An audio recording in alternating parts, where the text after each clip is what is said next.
ঠিক আছে, সোজা আছে না? তো এর আগের দিন আমরা কি পড়েছিলাম? ক্লাস 8 আমাদের পৃথিবী, আমরা অস্তিত্ব পৃথিবী পড়েছিলাম না? আচ্ছা, পৃথিবী কিভাবে সৃষ্টি হলো, বিভিন্ন দুটা থিওরি আমি বলেছি। বলতো কি থিওরি বল? পারবে না? কেন পারবে না? নামটা বলবো?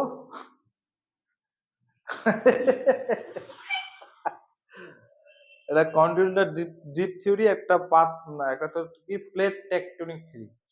এটাতে একটাতে প্রমাণ পাওয়া যায়, একটাতে প্রমাণ পাওয়া যায় না। তারপর আমরা কি পড়লাম? এখান থেকে আমরা পড়লাম যে একটা হচ্ছে কি অভিসারী পাত সঞ্চালন, একটা হচ্ছে অপসারী পাত সঞ্চালন, একটা হচ্ছে নিরপেক্ষ পাত সঞ্চালন। এখান থেকে আমরা পড়েছি। তারপর যে আজকে যেটা পড়বো সেটা হচ্ছে কি এই অগ্নুদ্গম। দেখ সবাই, এই বন্ধ করে দে। দেখ, আমাদের পৃথিবীতে সব সময় অনবরত, ঠিক আছে, কোথাও না কোথাও তোর অগ্নুদ্গম হচ্ছে, কোথাও না কোথাও হচ্ছে, অনবরত কোথাও না কোথাও পৃথিবীতে অগ্নুৎপাত হচ্ছে, ঠিক আছে। গ্যাস, বিভিন্ন ধরনের পদার্থ, ভস্ম উৎপাদিত হচ্ছে, অনবরত কিছু না কিছু, আমাদের ভূমিকম্প কোথাও হচ্ছে, অনবরত কোথাও না কোথাও তোর এই কর্মকাণ্ডগুলো হচ্ছে। তো আমরা যেটা পড়বো অগ্নুদ্গম কি?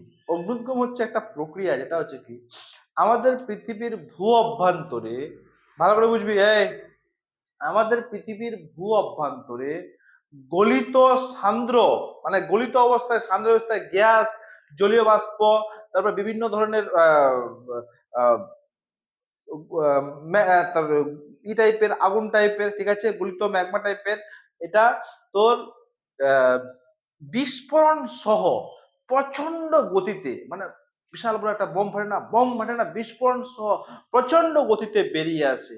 এই যে প্রক্রিয়াটা, এই প্রক্রিয়াকে আমরা বলবো অগ্নুদ্গম। কি বলবো? এই যে আমাদের পৃথিবীর নিচে যে আছে, এগুলো আছে এই যে গলিত অর্ধতরল অবস্থায়, তোর কোথায় আছে বলতো? গুরুমণ্ডলের উপরে অ্যাস্ট্রোস্ফিয়ার বলে আমরা পড়েছিলাম না? ওখানে আছে, এগুলো চাপে তাপে থাকছে, ঠিক আছে। এগুলো যখন বেরিয়ে আসছে, এই যে বের হওয়ানোর প্রক্রিয়াটা, সেটাকে আমরা কি বলবো? তোর অগ্নুদ্গম বলবো, ঠিক আছে। আচ্ছা, এই যে অগ্নুদ্গমটা, অগ্ন উৎপাতের উৎসগুলো হলোই অগ্নেয়গিরি, যেখান থেকে আগুনটা, মানে অগ্নিটা বেরিয়ে চারিদিকে ছড়িয়ে যাচ্ছে, এটা হচ্ছে কি অগ্নেয়গিরি, ঠিক আছে, বুঝতে পারলি? আচ্ছা, এই যে অগ্নেয়গিরি যে আছে কিনা, অগ্নেয়গিরির যে আকৃতিটা, এইদিকে সবাই দেখ, এই বন্ধ কর, বন্ধ কর, বন্ধ কর না, বন্ধ কর, বন্ধ কর। আচ্ছা, অগ্নেয়গিরির যে আকৃতিটা ধরে এখান থেকে মাটির ভিতর থেকে বেরোচ্ছে, তো তো আস্তে আস্তে চুয়ে চুয়ে পড়ছে, তো আকৃতিটা কি হবে বলতো? শঙ্কু আকৃতির হবে। কি হবে? অগ্নিগিরির আকৃতিটা কি হবে? শঙ্কু আকৃতির হবে, ঠিক আছে, বুঝতে পারলি? আর এরা এরা সাধারণত কি হবে, যেহেতু শঙ্কু আকৃতির হবে, তো এরা সাধারণত সঞ্চয়, মানে কি বলতো? সঞ্চয় মানে কি? কোনো জিনিস অল্প হয়ে হয়ে হয়ে হয়ে অল্প কিছু জমে যখন বিশাল বড় হয়ে যায়, তো সেটাকে আমরা কি বলবো? এই অগ্নিগিরিটা ওরকম, যে প্রথমে অগ্নিগিরিটা ভিতর থেকে আসলো, দিয়ে ওই শিলাটা সঞ্চিত হয়ে হয়ে হয়ে হয়ে কি হচ্ছে? সঞ্চয়জাত পর্বত সৃষ্টি করছে, বা ওটাকে আমরা কি বলবো? আগ্নেয় পর্বত বলবো। কি বলবো? তো অগ্নেয়গিরির ফলে কি উৎপন্ন হচ্ছে? এই যে অগ্নিয় উৎপাত হচ্ছে, অগ্নিয় উৎপাতের ফলে কি হচ্ছে? সঞ্চয়জাত পর্বত বা আগ্নেয় পর্বত সৃষ্টি হচ্ছে। কি পর্বত সৃষ্টি হচ্ছে? আগ্নেয় পর্বত। আমি একটু বুঝিয়ে দিচ্ছি। দেখ, এখানে পৃথিবীটা আছে, পৃথিবীটা আছে কিনা, পৃথিবী ধরনের এখানে অ্যাস্ট্রোস্ফিয়ারে পুরো গলিত ম্যাগমা, একদম পুরো, তো এখানে চাপ তাপের ফলে এখানে যদি বেরিয়ে আসে, একদম সঞ্চয় হয়ে হয়ে হয়ে কি হচ্ছে? সঞ্চয়জাত পর্বত বা আগ্নেয় পর্বত সৃষ্টি করছে, বুঝতে পারলে? আর এর যে আকৃতিটা কার মতো হচ্ছে? শঙ্কুর মতো। কার মতো? শঙ্কুর মতো, বুঝতে পারলি? ঠিক আছে, বুঝতে পারলি তো? এর উদাহরণ কয়েকটা বলতো, আগ্নেয় পর্বতের উদাহরণ কয়েকটা বলা আছে। ফুজিয়ামা, ইন্দোনেশিয়ার ক্রাকাতোয়া, তারপরে আমাদের ভারতের একটা দ্বীপের নাম বল, ব্যারেন দ্বীপ, ঠিক আছে, বুঝতে পারলি? আচ্ছা, আর এখান থেকে বুঝতে পারলি তো? এই রাজা, বুঝতে পারলি? বুঝা গেল না? কোনো সমস্যা নাই? আচ্ছা, এরপরে দেখ, আমরা কি পড়েছিলাম? এই যে প্লেট যে সরছে, যদি একটা হচ্ছে কি প্লেট, একটা হচ্ছে অভিসারী অভিসারী পাত, একটা হচ্ছে কি অপসারী পাত। অভিসারী মানে কি বলতো, মানে একে অপরের কাছে আসবে। অভিসারিতা হচ্ছে কি একে অপরের দুটা প্লেট একসাথে কাছে আসবে, আর অপসারী হচ্ছে দূরে যাবে, আর নিরপেক্ষ হচ্ছে কি হ্যাঁসার খাবে, ঠিক কিনা? তো যখন কাছে আসবে তখন কিন্তু বিস্ফোরণটা বিশাল আকার হবে, ঠিক আছে? বিস্ফোরক সহ অগ্নিপাত হয় যখন, তারা এটা দেখ, অভিসারী পাত সীমানায় কি হচ্ছে, অভিসারী পাত সীমানায় তোর বিস্ফোরণ সহ অগ্নিপাত হয়, মাথায় রাখবে কিন্তু। যখন দেখ এই দুটো পাত সীমানা যখন আস্তে আস্তে কাছে আসছে কিনা, তো এটা হচ্ছে অভিসারী পাত সীমানা। অভিসারী পাত সীমানায় বিস্ফোরণ সহ তোর অগ্নুৎপাত হয়, এবং অপসারী পাত সীমানায় হয় কিন্তু বিস্ফোরণ হয় না। অপসারী পাত সীমানায় তোর বিস্ফোরণ মানে অগ্নুৎপাত হয় কিন্তু বিস্ফোরণ হয় না। অপসারী বা নিরপেক্ষ পাত সীমানায় অপসারী বা নিরপেক্ষ পাত সীমানায় বিস্ফোরণ হয় কিন্তু তোর কি হয় না বলতো, মানে অগ্নুৎপাত হয় কিন্তু তোর এই বিস্ফোরণ হয় না। বুঝতে পারলি আমার কথাটা? বুঝতে পারলি কি কি বললাম, কি বললাম? বললাম যে অভিসারী পাত সীমানায় কি হয়, বিস্ফোরণ সহ অগ্নুৎপাত হয়, আর অপসারী আর নিরপেক্ষ পাত সীমানায় বিস্ফোরণ হয় না কিন্তু অগ্নুৎপাত হয়। ঠিক আছে, বুঝতে পারলি? বোঝা গেল?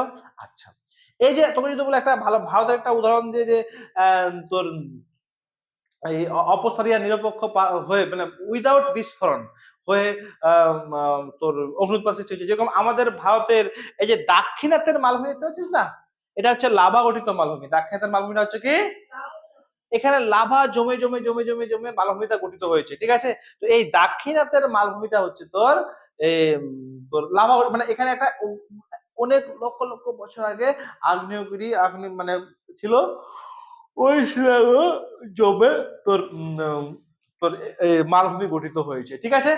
আচ্ছা, আর এবার আরেকটা পদ্ধতি হচ্ছে কি, গুরুমণ্ডলের, ভালো করে বুঝবি, গুরুমণ্ডলের গুরুমণ্ডলে কত ডিগ্রি তাপমাত্রা আছে বলতো? প্রায় 2000 ডিগ্রি সেলসিয়াস। গুরুমণ্ডলে 2000 ডিগ্রি সেলসিয়াসে মানে সাধারণত স্বাভাবিক শিলাগুলো আছে কিনা গলে যাওয়ার কথা, ঠিক আছে? যতগুলো শিলা আছে, ক্রোমিয়াম, অ্যালুমিনিয়াম, নিকেল, যত শিলা আছে আমি পড়েছিলাম না, শিয়াল সীমা পড়েছি না, তো সাধারণ শিলাগুলো কি গলে যাওয়ার কথা, কিন্তু এরা গলে না। এর কারণ কি বলতো? এর কারণ হচ্ছে যে যে উপরের যে স্তরের যে প্রবল চাপ, উপরের যে স্তরের যে প্রবল চাপ, এই চাপটা গলনাঙ্কটাকে বাড়িয়ে দিচ্ছে। মানে একটা জিনিস যত ডিগ্রি সেলসিয়াসে গলার কথা তার থেকে বেশি ডিগ্রিতেও গলে, মানে উপরের যে চাপটা ওর গলনাঙ্কটা কি করছে, বাড়িয়ে দিচ্ছে। বুঝতে পারলি? মানে ওই 2000 ডিগ্রি সেলসিয়াসে কেন বলছে না, কারণ এই যে চাপের জন্য, চাপের জন্য উপরে যে চাপটার জন্য ওর গলনাঙ্কটা কি করছে, বাড়িয়ে দিচ্ছে, এই জন্য তোর কি হচ্ছে না বলতো, বল, গলছে না। ঠিক আছে, বুঝতে পারলি? আচ্ছা, কি বুঝতে পারলি না, কি বুঝতে পারলি না বল, কোনটা বল?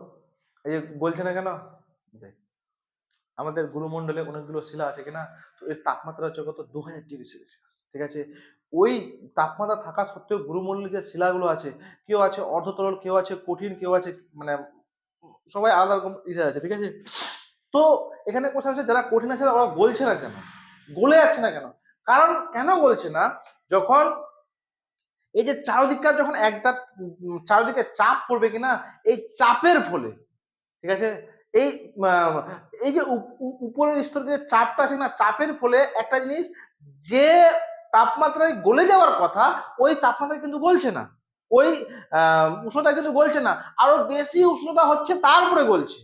মানে এখানে ওর গলনাঙ্কটা বেড়ে যাচ্ছে, এখানে ওর গলনাঙ্কটা বেড়ে যাচ্ছে। ধরেন জল, জল আমি সিম্পল ধরছি, জল 100 ডিগ্রি সেলসিয়াসে ফুটে বাষ্পে পরিণত হয়, সেখানে ও 150 ডিগ্রি সেলসিয়াসে বাষ্পে পরিণত হচ্ছে। জলকে এমন ভাবে চাপ দিয়েছে যে 150 ডিগ্রি সেলসিয়াসে ও বাষ্পে পরিণত হচ্ছে। বুঝতে পারলি? মানে ওর গলনাঙ্কটা, আমি মাটির কথাটা বলছি, ওর গলনাঙ্কটা কি বাড়িয়ে দিচ্ছে। বুঝতে পারলি? তো আমাদের এখানে পৃথিবীর ভিতরে, আমাদের কিন্তু কেন্দ্রেই নাই, পৃথিবীর ভিতরে যে গলিত সান্দ্র পদার্থকে আমরা কি বলবো, এই যে এখানে ভিতরে যে পদার্থটা থাকে এটাকে আমরা কি বলবো বলতো, ম্যাগমা বলবো। কি বলবো? ম্যাগমা বলবো। পৃথিবীর অভ্যন্তরে গলিত সান্দ্র অর্ধতরল অবস্থায় যে যে পদার্থ থাকে সেটাকে আমরা কি বলবো, ম্যাগমা বলবো। এবং এ কোথায় রে, এবং এই গলিত সান্দ্র ম্যাগমাটা, এই ধরনের এখানে ম্যাগমা আছে, বুঝতে পারলি, এটাকে আমরা কি বলবো, ম্যাগমা। যখন এ বাইরে বেরিয়ে আসে তখন সেটাকে আমরা কি বলবো, লাভা। ঠিক আছে, গলিত সান্দ্র ম্যাগমাটা যখন বাইরে বেরিয়ে আসে তখন সেটাকে আমরা কি বলবো, লাভা বলবো। ঠিক আছে, বুঝতে পারলি। বলতো একটা লাভা গঠিত মালভূমির উদাহরণ দে তো, এক্ষুনি বললাম, বল। আমাদের ভারতে আছে, বল। ভারতে আছে লাভা গঠিত মালভূমি, দাক্ষিণাত্যের মালভূমি। কি হবে, দাক্ষিণাত্যের মালভূমি। ঠিক আছে, বুঝতে পারলি তো অগ্নিগিরি সম্বন্ধে, লাভা ম্যাগমা সম্বন্ধে বুঝতে পারলি। আচ্ছা, অভিসারী অপসারী নিরপেক্ষ পাতসীমানা সম্বন্ধে বুঝতে পারলি, কেন ঘটছে কি ঘটছে না ঘটছে, অগ্নুৎপাত কি অগ্নুদ্গম বুঝতে পারলি। হলো, এবার আসবো আমরা অগ্নিগিরি সম্পর্কে। আমাদের পৃথিবীতে এতগুলো অগ্নিগিরি আছে, অগ্নিগিরি মানে আমরা ভাগ করবো। ঠিক আছে, আগ্নেয়গিরি। ঠিক আছে, সাধারণত আগ্নেয়গিরি হচ্ছে 3 প্রকার। কত প্রকার, 3 প্রকার। ঠিক আছে, আচ্ছা বল কত প্রকার। একটা হচ্ছে কি সক্রিয় আগ্নেয়গিরি, সক্রিয় আগ্নেয়গিরি,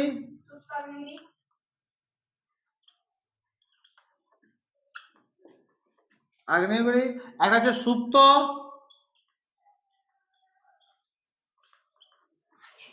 আগ্নেয়গিরি, দ্বারা থাক, আগ্নেয়গিরি। ঠিক আছে, একটা হচ্ছে কি মৃত আগ্নেয়গিরি। ঠিক আছে,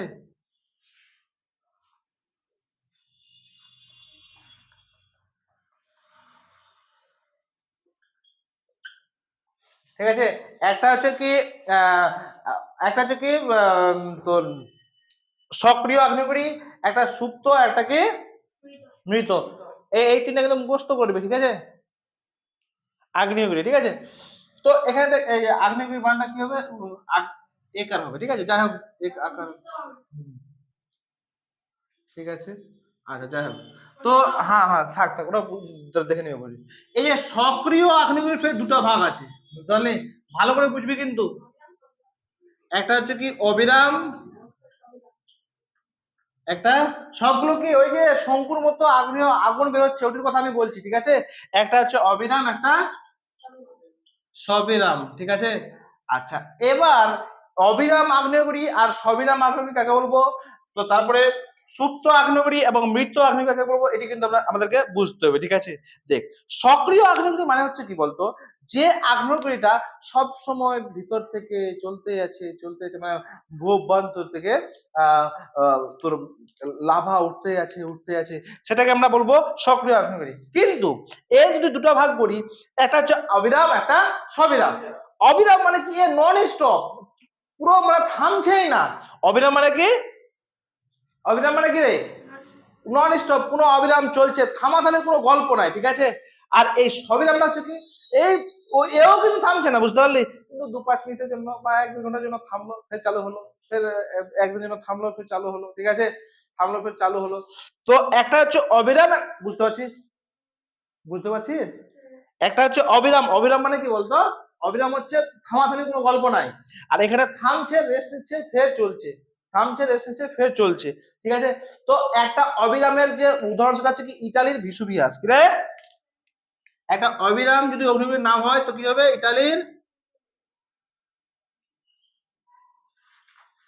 ইতালির ভিসুভিয়াস, ভিসুভিয়াস। ঠিক আছে, আর একটা যদি সবিরামের উদাহরণ বলা হয় যেটা হচ্ছে কি ইতালির স্ট্রেমলি।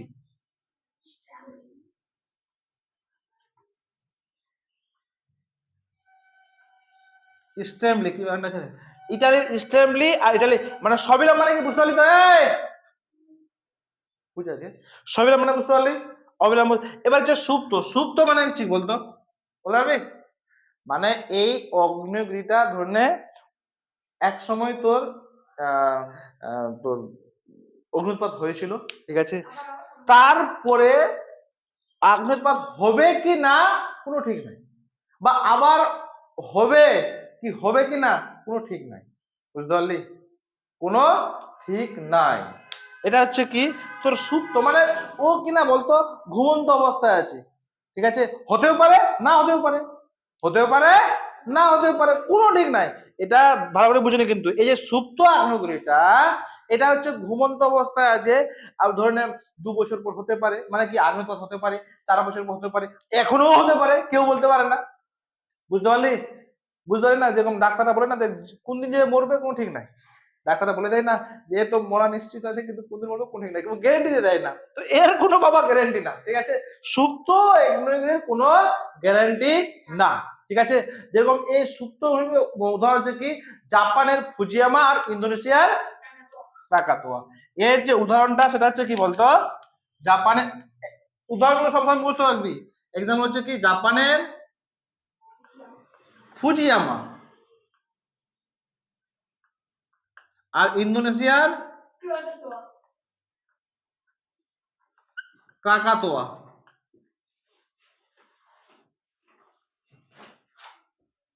ইন্দোনেশিয়ার কাকাতোয়া, জাপানের ফুজিয়ামা, ইন্দোনেশিয়ার, এটা হচ্ছে কি সুপ্ত।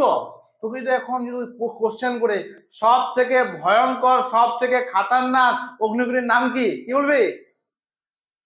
সেটা হচ্ছে এই সুপ্ত অগ্নিগিরি। সব থেকে ভয় তো এখানে কাছে না, তুই এর কাছে যাবি, তুই জানিস না বাবারে কখন দিয়ে বেরোবে ভিতর থেকে মালটা, ঠিক না? আর একটা হচ্ছে মৃত অগ্নিগিরি। মৃত মানে একটা টাইমে এ অগ্নুৎপাত হয়েছিল কিন্তু ওখানে সিল লেগে গেছে, সিল মানে এক গ্যারেন্টি, আর এখানে অগ্নুৎপাত হওয়ার কোনো চান্স নেই। মৃত অগ্নিগিরি মানে কি এখানে আর কোনো অগ্নুৎপাত হওয়ার কোনো চান্স নেই, কোনো গল্পই নাই, এই মৃত অগ্নিগিরিতে কোনো গল্প নাই, এখানে কোনো আর অগ্নুৎপাত হবে না।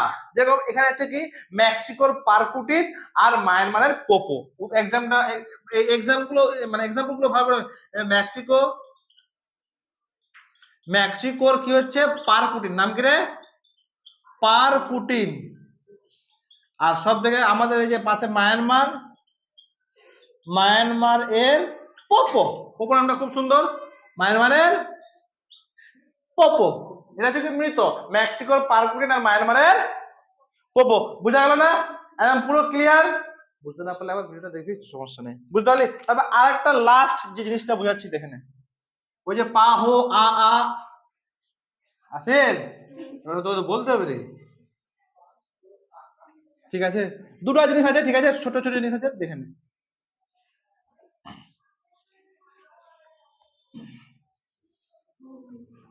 ঠিক আছে, দেখ একটা আছে কি আ আ, একটা আছে কি আ আ আ আ আ আ।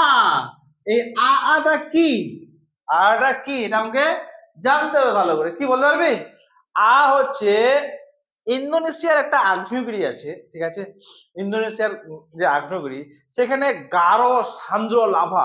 তোকে যদি এখানে তোকে যদি বলে এখানে এই চেয়ারটাতে আমি যদি জল এখানে তাহলে এখানে জল ঢাললাম, এ কতদূর যাবে? একটা যদি মোবিল ঢালি কে কতদূর যাবে বলতো? জলটা বেশি যাবে। এর কারণ জলের ঘনত্বটা কম, গাঢ়ত্বটা কম বা ডেনসিটিটা কম, আর মোবিলের কি ডেনসিটিটা বেশি, এই জন্য কম দূরে যাবে, ঠিক কিনা? তো সেম টু সেম এখানে হচ্ছে এই যে ইন্দোনেশিয়ার কি হ্যাঁ হচ্ছে কি তোর ইন্দোনেশিয়ার যে লাভাটা এটা গাঢ়, গাঢ় সান্দ্র, সান্দ্র। এর ইন্দোনেশিয়া যে আগ্নেয়গিরিটা আছে এখানকার যে লাভা গুলো বেশি দূর ধরে যায় না, লাভাটা গাঢ় অবস্থা থাকে না, বেশি দূর ধরে যায় না, ঠিক আছে, এই জন্য এটাকে আমরা কি বলবো, মানে বেশি দূরে প্রবাহিত হয় না, এই লাভাটা কি বেশি তো ইন্দোনেশিয়া কি এটার নাম কি ওটা তো পড়ে আছে, ওটা এই এটা আটা তো কমপ্লিট করি আগে। আটা হচ্ছে কি এটা হচ্ছে গাঢ় বেশি দূর ধরে যায় না, ঠিক আছে, আর এটা হচ্ছে পা হো হো, মানে এর কিন্তু বেশি দূর যায় না, যায় কি যায় না, যেহেতু গাঢ় থাকে, যেহেতু গাঢ় থাকে, ঠিক আছে। একটা হচ্ছে কি এর উদাহরণ কি বলতো, এর উদাহরণ কি ইন্দোনেশিয়ার কি বললে, বললে পা ও ও, ঠিক আছে, এটা কি বলতো হাওয়াই দ্বীপপুঞ্জের, হাওয়াই দ্বীপপুঞ্জের, হাওয়াই দ্বীপপুঞ্জের যে আগ্নেয়গিরি আছে, এখানকার আগ্নেয়গিরি বলতে হবে তেলের মতো, এতটা পাতলা তুই যদি এখানে পড়ে কিনা পুরো যেমন চলে চারদিকে ছড়িয়ে যাবে, ঠিক আছে, চারদিকে কি হবে, ছড়িয়ে যাবে, চারোদিকে ছড়িয়ে যাবে। তো এই জন্য এটাকে আমরা কি বলবো, পা হো হো পা, এখানকার মানে গাঢ়ত্বটা কি হবে, অনেক কম, এই ফলে চারদিকে ছড়িয়ে যাচ্ছে, ঠিক কিনা। তো অত্যন্ত পাতলা লাভা হওয়ায় বেশি দূরে প্রবাহিত হয় এই হাওয়াই দ্বীপপুঞ্জের, ঠিক আছে। আর এখানে পাকানো দড়ির মতো, দ্রুত পাকানো দড়ির মতো দেখতে হয়, কার মতো দেখতে হয়, পাকানো দড়ির মতো, ঠিক আছে। সব সব বুঝতে পারলি তো, এর পরের দিন তোদের এই চ্যাপ্টার শেষ হয়ে যাবে, ঠিক আছে, চলো।